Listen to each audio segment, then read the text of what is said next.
ভাই শুনছিলাম নাকি বাংলাদেশে অ্যামাজন আসবে, কথা কি সত্য? আসলেও বা কবে আসবে?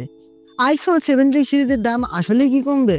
এরকম বিভিন্ন ইন্টারেস্টিং বিষয় নিয়ে থাকছে আজকে টেক নিউজ। ভিডিওটা কিন্তু খুবই ইন্টারেস্টিং হতে যাচ্ছে, না টেনে সম্পূর্ণ দেখার জন্য অনুরোধ থাকবে।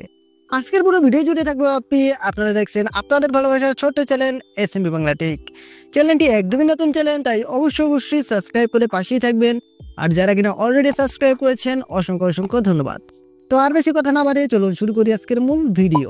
সর্বপ্রথমে যদি আমরা কথা বলি যে আইফোন 17 সিরিজের দাম আসলেই কি কমবে, দেখেন লঞ্চ হওয়া থেকে এ পর্যন্ত কিন্তু অনেক টাকা দাম অলরেডি কমে গেছে।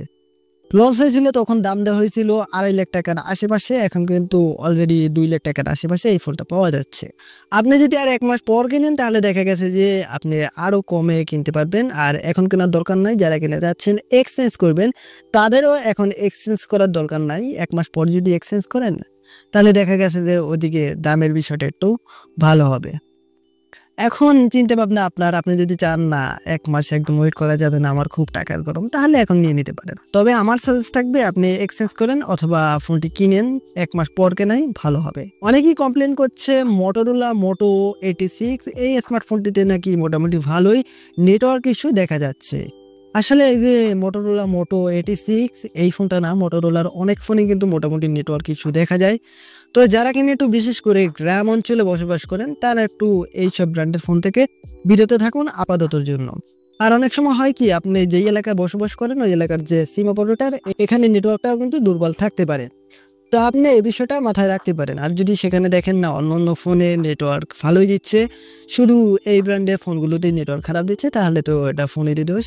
তবে মোটরোলার অনেক ফোনেই কিন্তু এই ধরনের সমস্যা দেখা যায়। সোশ্যাল মিডিয়ায় একদম পুরা হানাহানি চলছে যে বাংলাদেশে অ্যামাজন আসবে, অনেকে বলছে অ্যামাজন চালু হয়ে গেছে। এখানে আসলে বিষয়টা কি? মূলত বাংলাদেশে অ্যামাজনের একটা শপ করা হয়েছে, যেই শপটার নাম দেওয়া হয়েছে অ্যামাজন বিডি, কিন্তু অফিসিয়ালভাবে এর কোনো ডকুমেন্ট পাওয়া যায় নাই যে এখানে অ্যামাজনের কোনো অফিসিয়াল শপ হবে। বাংলাদেশ বিনিয়োগ কমিশন বলছে যে অ্যামাজনের অফিসিয়াল কোনো শপ যে বাংলাদেশে হবে এই বিষয়ে তারা কিন্তু এই মুহূর্তে কিছু জানে না।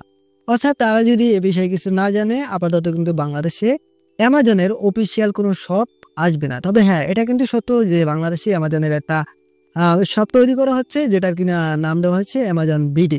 কিন্তু এটা কেন বানাইছে এ বিষয়ে কিন্তু এখনো কোনো তথ্য জানা যায়নি। অনেকেই জিজ্ঞাসা করেছে যারা কিনা স্মার্টফোন অথবা বিভিন্ন গ্যাজেটের রিভিউ দিয়ে থাকে, তারা কি চাইলেই সব স্মার্টফোন অথবা সকল গ্যাজেটের রিভিউ দিতে পারে? এসব বিষয়ে আসলে কোম্পানির কোনো নিষেধ আছে কিনা। দেখেন, যারা কিনা কন্টেন্ট ক্রিয়েশন করে, কন্টেন্ট তৈরি করে, তাদের কাজই হলো রিভিউ দেওয়া। তারা চাইলে যে কোনো ব্র্যান্ডের যে কোনো গ্যাজেট বলেন অথবা স্মার্টফোন বলেন তারা রিভিউ দিতে পারে। এ বিষয়ে কোম্পানি কোনো প্রকার ঝামেলা করতে পারবে না, নিষেধও দিতে পারবে না। তো এভরিওয়ান, এই ছিল আজকের ভিডিওটি ভালো লাগলে অবশ্যই এটি লাইক দিয়ে দিবেন, এবং যারা কিনা এখনো এই ছোট্ট চ্যানেলটিকে সাবস্ক্রাইব করেন নাই প্লিজ সাবস্ক্রাইব করে পাশেই থাকুন। ধন্যবাদ।